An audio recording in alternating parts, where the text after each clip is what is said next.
little meaningless 0-1 spluttering up the board. He'll just never tell.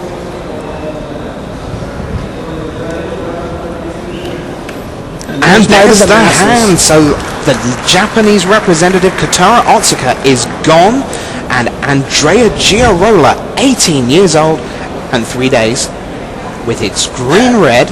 And does he look cool, calm, and collected? He really, really does. Of course I'm going to the semifinals. That's what I was planning on when I came here. I mean, if you have no pro points, you might as well get 25. It's taken me this long. It's taken me so long to get here. So long. I'm almost 19.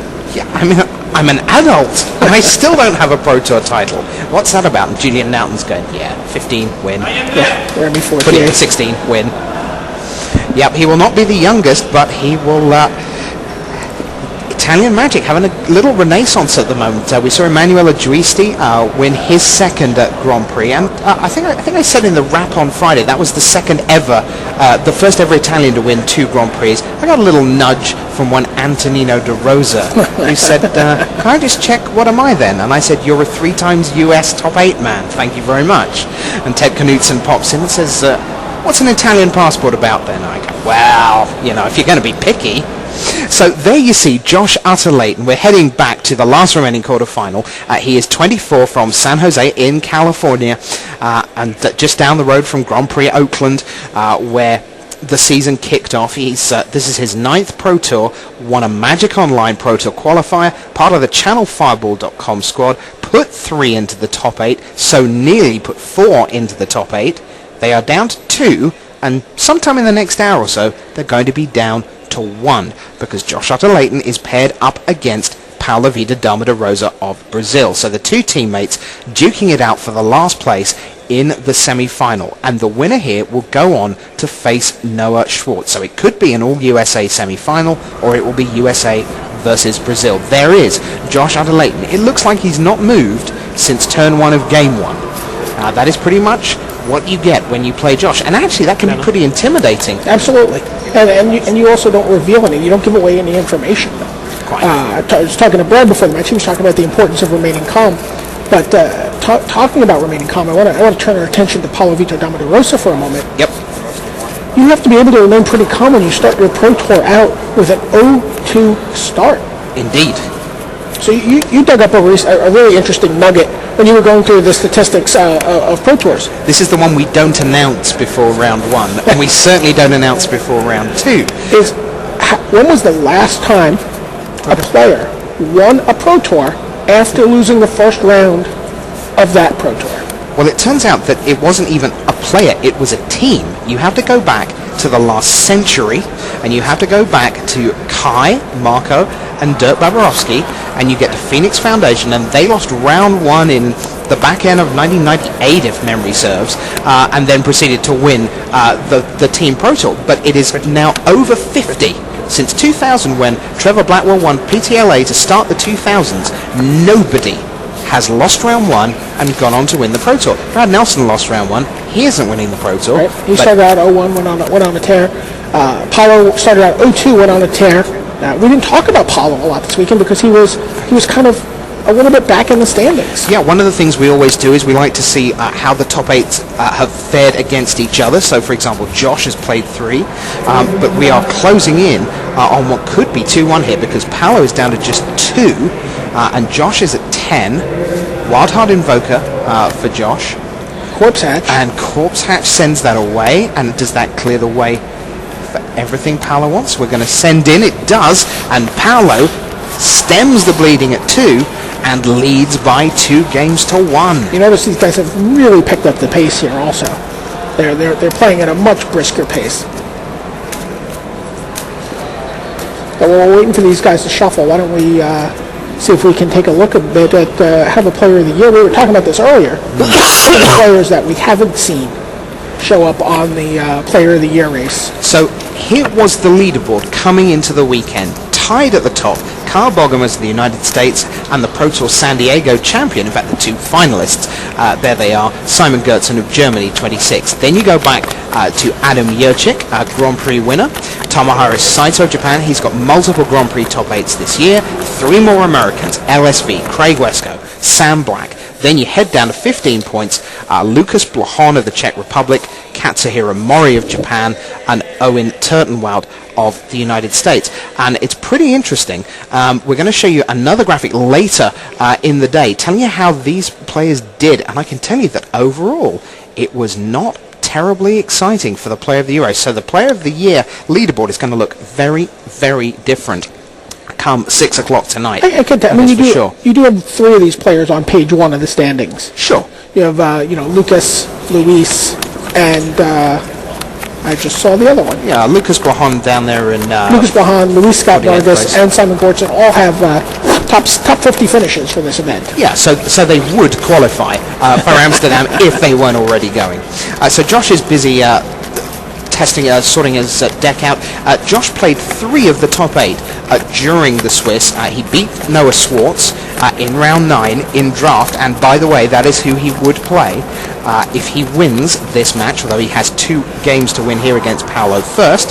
He lost to Andrea Girola in draft in round 11, and he beat Kotaro Otsuka in round 14. What are the same figures for Paulo? Well, none. He played none of the top 8 because of that 0-2 start. Right. So he was just constantly playing catch-up. And in the end, where that really cost him was the fact that he got to 12 wins after 15 rounds, thought, great, I can just ID in, and then countryman turns up, Guilherme Medeiros Merian of Brazil, sitting in 9th place behind Paulo in notional 8th. And Paulo's, I can't believe it. Not only do I have to play the last round, I have to play a countryman of mine. And Willie Adel, who's been covering the event as a Brazilian press member, he was pretty excited by round 16 pairings. Yeah, and that was a great match. You can read the feature coverage on the tech side over at Daily MTG. It was a great match. There were so many decisions to be made. And even in game 2, which Paulo lost, he's like, I'm pretty sure I should have been able to win that. I just couldn't figure it out. It was so complicated. There was an active Luminarch's Ascension on the other side of the table. Yep. And he was racing against it and killing tokens. It was just really masterful Magic to watch. Yeah, and one thing that is always a good sign, it's when you're around the building and multiple people come up to you and stop you in the corridors and say, did you see that match? And here's what was happening. And you sort of get to piece together the match just from multiple sources telling you what's been going on, because there's so much exciting going on. One thing Paulo knows how to do is he knows how to close out the Swiss rounds of a tournament. Yes. What's yet to be determined in his career is, can he close out a top 8? It's not something he's done. He got as far as the finals in a team pro tour. Yep. Charleston 2006 with Willie Adel, in fact. With Willie Adel, but he has not gotten out of a quarterfinal matchup in an individual pro tour. This is his 5th individual pro tour, 5th attempt. And if he gets past the quarterfinals, it'll be the first time he does that in individual competition. Indeed. We have Worlds in Paris in 2006, where he lost to the eventual champion Makahita Mihara with the Dragonstorm deck in a heartbreaking game 5. He then went to Hollywood in 2008, lost the quarters there. Then we go to Worlds in Memphis, where he felt he was favored over Jamie Park in the quarterfinals. And what he said there... Jamie felt he was favored too. Oh, absolutely. I mean, Paulo said, look, here's the thing. If I have Better Blossom, you don't, I win. If we both have Better Blossom, I win. If neither of us have Better Blossom, I win. If I don't, but you do, and that's what happened. So Jamie advanced there, and then Pro Tour Austin, where again he was playing the super funky Dark Depths combo deck, and in the end went down to Tsuyoshi Ikeda in the odd game in 5. So these two players are still shuffling their decks, and mulligans aplenty. Josh is at 6 right now, and we are away. So Forest against Swamp, and Bloodthrown Vampire is the first monster onto the board for Paulo. Wow, these guys are a lot quicker now. They're a lot quicker. What's that about? Goodness me.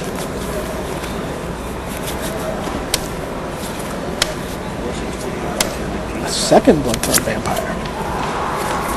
This is a card that people feel is essential to the token decks in this format.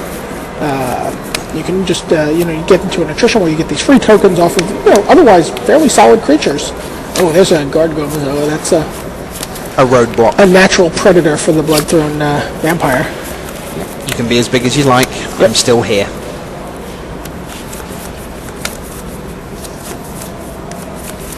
Growth Spasm.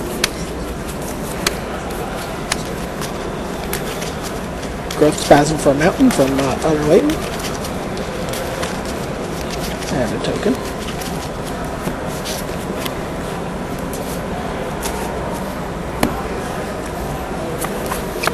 Paulo draws. Looks like might have been a champion going into his hand. The null champion. Null champion And there it is. No fifth land. Josh has plenty of mana. He has 5 cards in hand. This is going to be a Seagate Oracle. Dig through the deck.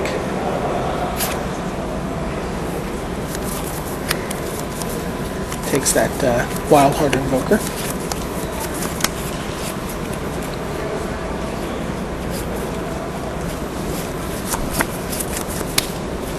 Not a lot of chatting for two teammates here.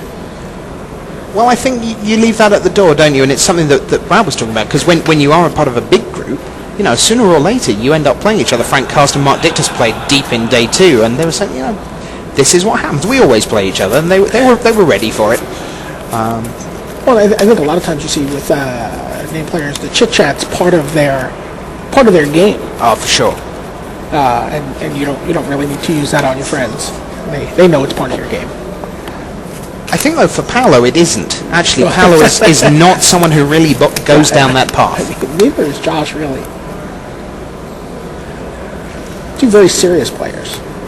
And in fact, that is something indicative of Channel Fireball as a whole. When you start adding... There's a Uramog's Crusher. 8/8 must attack. When you start adding in players like LSV and Tom Ross and Brad Nelson, he's a fun guy, but my word, he is dedicated to the game and he takes it very, very seriously. And they are a group who do not mess around, you know? It's business. Yep. Although Brad was quick to point out that it's fun business. Oh, it's the best business in the world, right? 3 cards sitting in hand. Regress, Lust for War, and a Wild Heart Invoker. So Josh must win this one to force a game 5. Lust for War is not very exciting for him against the Bloodthorn Vampire. Is that code for utterly useless? Yeah. Just checking. Yeah. I mean, it's not. It's not utterly useless. It becomes a removal spell. Yeah. But it's not a game 1 winner. Looks like Paulo has Dreamstone Hedron in his hand right now. Also looks like he may have... Is that Skeletal Worm sitting up there? Yeah, it looks like he may have sided that in. The Giganto 7/6. Well, when you talk to a lot of these players... And there's the Hedron, tap for 3. When they talk about this match, they talk about as games go longer, they want just more of their expensive, hard to deal with creatures in their deck. Yeah, sometimes, I mean, creatures can be very tricky. Sometimes a big number and a big number is enough. You know, he was starting the Skeletal Worm. That's not a sideboard option, right? It's the sacrifice. Crusher has come in, as it must. It's going to be pretty brutal here for Paulo. Yeah, because what you hope is that by now you've got some spare land that you can just at least start throwing away. But Paulo's got some real choices here.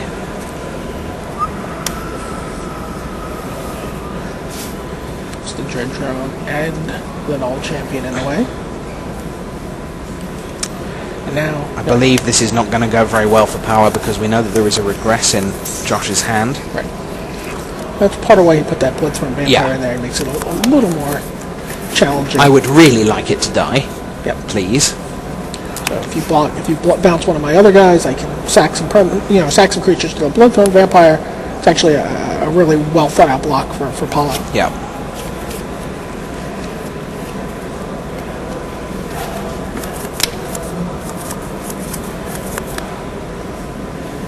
And if you ever get the chance to sit with a pro for a few minutes and actually let them talk through what they're thinking, it is just so advanced. They're so far ahead. Takes them all out. There, away we go. It's annihilated 5 that turn. Yeah. That's quite good. So Josh trying to equalise and force game 5 here in the last quarter-final. If you're just joining us, where have you been? Guillaume Matignon of France defeated Brad Nelson 3-0. Andrea Girola of Italy defeated Kotaru Otsuka of Japan 3-2. The lust for war goes down on Bloodthrone Vampire. Paulo and Josh are still going, and then Noah Swartz defeated Jeremy Neiman of Australia by 3-1 with his blue-white leveler deck. So there are 2 leveler decks in the semi-finals right now. Cool. He's got a Corpse Hatch. Reaches out with Corpse Hatch for the Wild Heart Invoker. But still Guard Gomazoa sits there. Sitting alongside Seagate Oracle. Ow. Was that loud for you? That was loud for me. That's bronchitis waiting to happen. Promptly says, I don't want to attack with my vampire. I'd like not to take 3. It doesn't seem an optimal choice. So Skeletal Worm in hand for Paulo. I think he may well have the Life Strider as well. Ooh, and on Josh's side of the board, I glimpse a Gelatinous Genesis in hand. How much mana has he got? Looks like right now he can make 3 3/3s. That's not shabby. Talking of making multiple monsters, it was interesting to see Bestial Menace, a card that saw some play and block constructed. Yeah, that card, that was actually a card that was in Zvi's Beastmaster deck for a while, but they eventually decided it was a little clumsy. Yeah, Guillaume Matignon played, I think, 1 or 2 copies of that in his main deck. Card designed by Kelly Diggs, in fact, our Magic the Gathering editor. And there's the skeletal. From a template of Mark Rosewater circa 1995, I believe.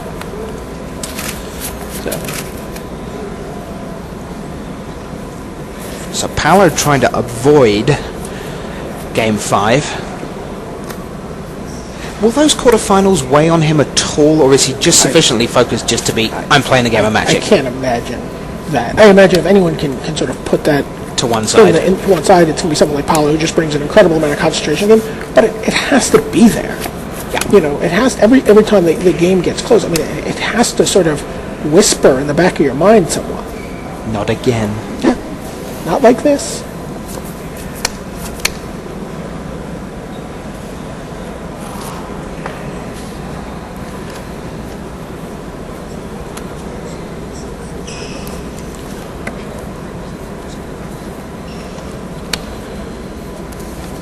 Alright, we just got an Undo Giant. So Paulo fetches out a Swamp.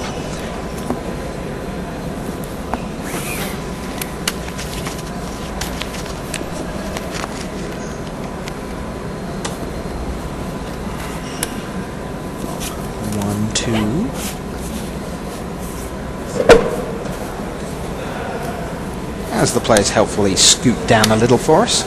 And there is the Life Strider. And I would like to gain a 2, a 4, a 6. It's going to be 6. It's going to be more. 8, looks like. 8. Yep, I'm going to gain 8 life. Thank you very much. And I still have a regenerating worm. Need me. And Josh just says, on you go. Now with those tokens, he's up to 11 mana, so now he's in the business of multiple 5/5s. Does he have multiple Gelatinous Genesis? Surely not. Yeah.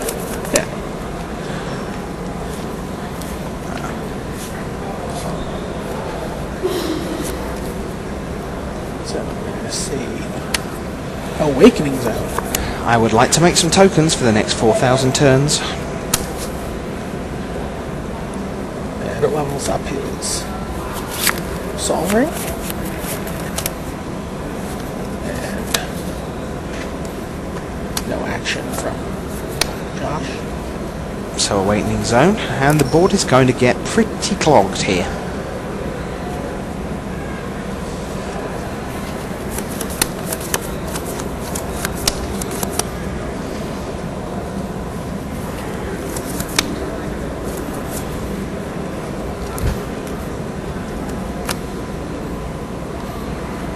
leveling action, for what it's worth. Yep.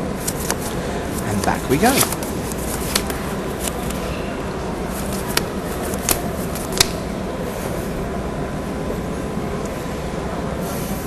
Now, I believe the way this works is that in the semi-finals and the final, the players will get to peruse each other's deck lists. It's true. Over the at the player lunch, they'll have an opportunity to look at the deck list, look at the sideboards, and enjoy a nice balanced meal. Nice balanced meal. Anyway, more to the point, in the quarterfinals, they have not seen each other's deck lists, and I do not believe that Paulo. We know that Paulo did not see. Did Paulo see Gelatinous Genesis during the draft? He surely did not. Yeah, I'm not certain. I'm pretty certain he didn't, because he would have taken it. And therefore, I am not sure that he is aware that Josh has a Gelatinous Genesis he in just his. played a Gelatinous Genesis for 3/3/3s a couple times ago. Yeah, of course he is.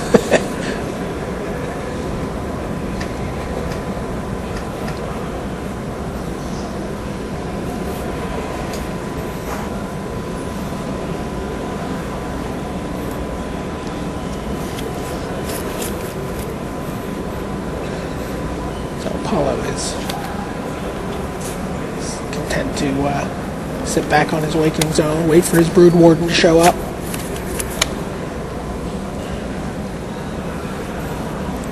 Maybe find some way to kill that Gomazoa so he can start sending that skeletal worm in. You see how good the Gomazoa can be, though. I mean, it is keeping that skeletal worm at bay. Without that Gomazoa, there's actually just about... You're really talking about numbers at that point. I don't see Paulo. 5, 6. Sounds like a revenant. There it is. And Josh, I'd like to read that. Well, we can tell you that for each of those swamps, Paulo will get 2 activations, 2 black mana. 4 for 6. And it's going to get laid bare. We're going to get to see what other cards are in hand here. 2. Yeah, how many cards am I going to get to see when I counter this? There's a Brood Warden in Paulo's hand.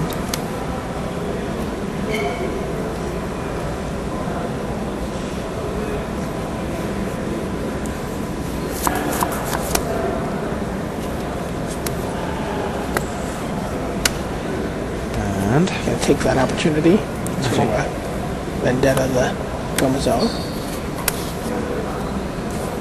Obviously playing around the lay barrel big portion of this game. so he shows Swamp and Brood Warden.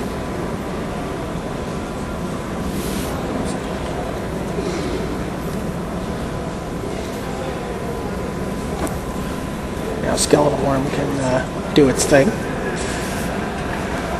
Get down to the business of eating a token. And Paulo says, in I come.